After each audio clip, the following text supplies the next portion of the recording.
عطا نے خبر دی انہیں ابو صالح نے جو روغن زیتون اور گھی بیچتے تھے، انہوں نے ابو ہریرہ رضی اللہ عنہ سے سنا کہ رسول کریم صلی اللہ علیہ وسلم نے فرمایا، اللہ پاک فرماتا ہے کہ انسان کا ہر نیک عمل خود اسی کے لیے ہے مگر روزہ کہ وہ خاص میرے لیے ہے اور میں ہی اس کا بدلہ دوں گا، اور روزہ گناہوں کی ایک ڈھال ہے۔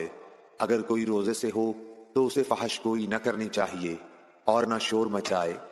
اگر کوئی شخص اس کو گالی دے یا لڑنا چاہے تو اس کا جواب صرف یہ ہو کہ میں ایک روزے دار آدمی ہوں۔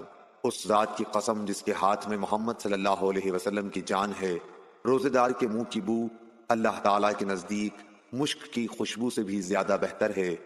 روزے دار کو دو خوشیاں حاصل ہوں گی، ایک تو جب وہ افطار کرتا ہے تو خوش ہوتا ہے، اور دوسرے جب وہ اپنے رب سے ملاقات کرے گا تو اپنے روزے کا ثواب پا کر خوش ہوگا۔ Like, share and subscribe for more videos.